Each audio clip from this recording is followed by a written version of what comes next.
बिखर जाते हैं महल झूठ के, सच्चाई की आंधी आ जाने पर। आओ तोलें दावाए नबूवत इंसानियत के पैमाने पर। नमस्कार आदाब साथियों, मैं हूं आपके साथ ज़फ़र हेरेटिक, आपका दोस्त, आपका होस्ट। मेरी इस वीडियो को लाइक करें, शेयर करें और मेरे चैनल को सब्सक्राइब करें। साथ ही घंटी के बटन को दबाकर ऑल नोटिफिकेशन ऑप्शन को सिलेक्ट कर लें।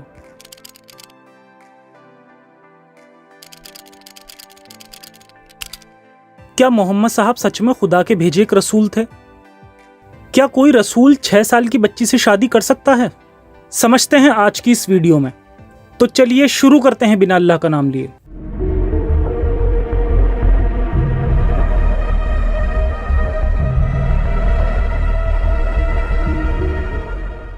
आयशा, मदर ऑफ बिलीवर्स, यानी ईमान वालों की माँ और मोहम्मद साहब की फेवरेट चाइल्ड ब्राइड।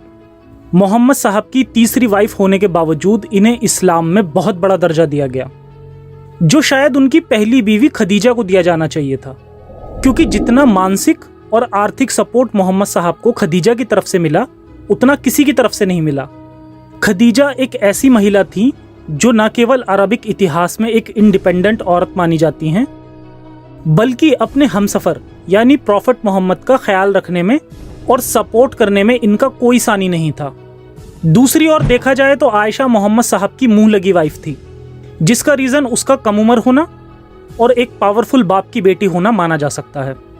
खैर, मेरा मकसद यहाँ इन दो लेडीज़ के कैरेक्टर को कंपेयर करना नहीं, बल्कि मोहम्मद साहब के कैरेक्टर को एक्सपोज करना है।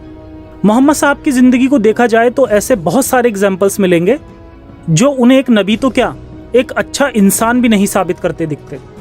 ऐसा ही एक एग्जाम्पल है उनका हमसफ़र की अहमियत को समझना।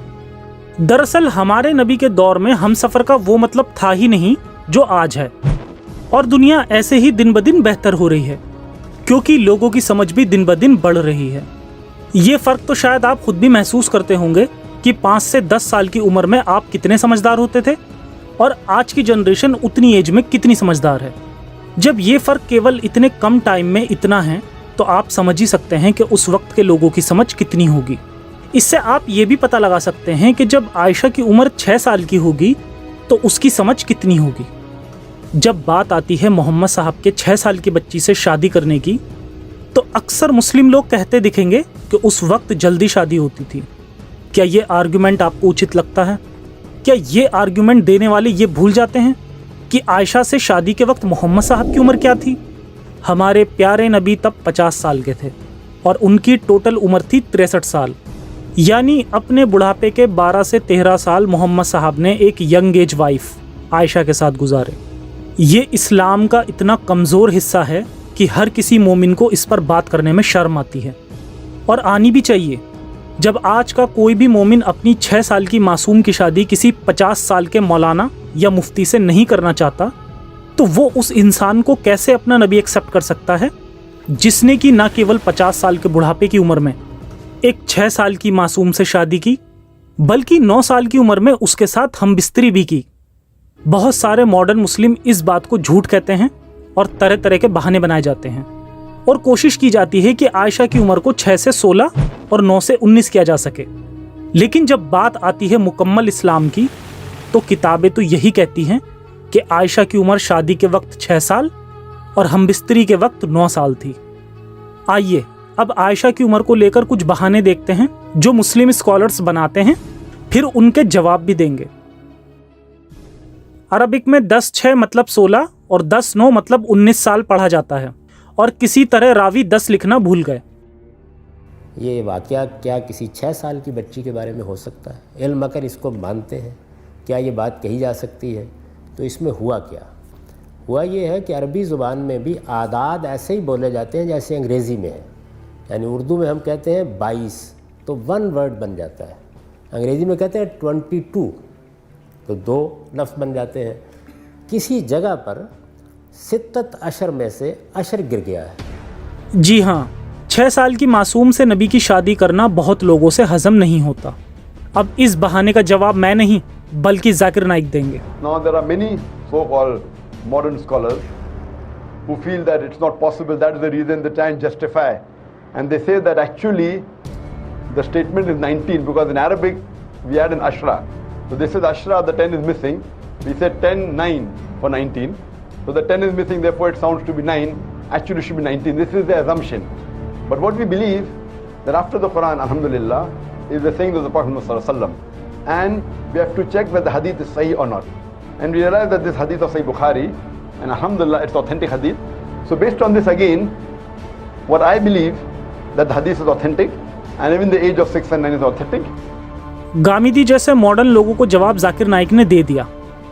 अब जाकिर नाइक के बहाने सुनते हैं और इनका जवाब मैं दूंगा। A lady, she reaches puberty and adulthood, maturity, at the age of approximately, in India, it is about 13 to 14, 15. According to the Islamic Sharia, moment a lady reaches puberty and a gent reaches puberty, they can marry. मैं मानता हूँ एक 12 से 13 साल की बच्ची शारीरिक रूप से सेक्स और रिप्रोडक्शन के लिए रेडी हो सकती है, लेकिन मेंटल मैच्योरिटी का क्या? हम जानवर तो हैं नहीं कि हम इस फैक्ट को दरकिनार कर दें कि भले ही कोई बच्ची शारीरिक रूप से मैच्योर हो, लेकिन क्या वो अपनी ज़िंदगी के लिए सही फैसले ले सकती है? जाकिर नाइक, हम इंसान हैं, जानवर नहीं कि सिर्फ फिजिकल मैच्योरिटी के नाम पर किसी मासूम के हक मार लें। दरअसल यहीं पर ये लोग हमको बेवकूफ़ बनाते हैं। एक और बेवकूफ़ी से भरपूर इनका क्लेम देखिए। But the Prophet Muhammad married, his choice. Who are we to object? He is willing and the woman is willing. जब मियाँ बीवी राजी तो क्या करेगा काजी? यही लॉजिक और भी स्कॉलर्स देते हैं, जैसे कि ये। इसका मैं जवाब लोगों को देता हूं जो गैर मुस्लिम घुमा फिरा के यहाँ के भाई 50 साल उम्र थी और निकाह किससे किया? 9 साल की। ये क्या है? ये ओ भाई जिससे किया उनको जब तकलीफ नहीं है, वो जब खुश हैं, तो तुम्हारे पेट में मरोड़ क्यों हो रहा है? मुफ्ती साहब, हमारे पेट में मरोड़ इसलिए है क्योंकि हम इंसानियत वाले लोग हैं। हम किसी के साथ गलत नहीं होने देना चाहते। एक छोटी बच्ची जिसे अपने फ्यूचर के बारे में कुछ नहीं पता, उससे तुम्हारे नबी ने शादी की, उसके हक मारे। उसे शादी के वक्त पता था दुनियादारी का, और बाद में वो क्या मुंह खोल पाती जब अल्लाह ने पहले ही उसे धमकियां दे दी कि अगर तुम नबी से लड़ोगी तो अल्लाह तुमसे बेहतर औरतें नबी को अता करेगा। ये भी बड़ी कहानी है, डिटेल में किसी और वीडियो में एक्सप्लेन करूंगा। आइए और इन लोगों के ऐसे और बहाने देखते हैं जिससे मुस्लिम लोग चुपचाप सुन लेते हैं लेकिन जवाब नहीं दे पाते। कम उम्र इसलिए कि ताकि आप सल्लल्लाहु अलैहि वसल्लम की आयली जिंदगी आगे ट्रांसफर हो सके। बहुत अच्छा लॉजिक दिया इंजीनियर साहब, ताकि नबी की जिंदगी आगे ट्रांसफर की जा सके।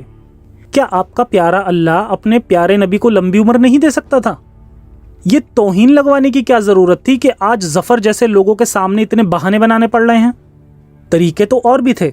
मोहम्मद साहब इस बच्ची को अपनी बेटी के रूप में गोद भी ले सकते थे, लेकिन ऐसा भी नहीं हुआ क्योंकि मोहम्मद साहब को उस बच्ची के साथ हमबिस्तरी करनी थी। और बहाने देखिए इन लोगों के।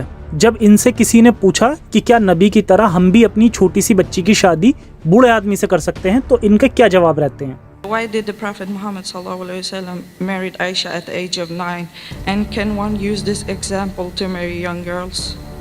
Okay, the question of the sister is a very good question, mashallah. The question of the sister is, why did the Messenger of Allah sallallahu alaihi wasallam, why did he marry Aisha at such a young age? And can we use that as an example for us to marry young girls the same age today? Is that right?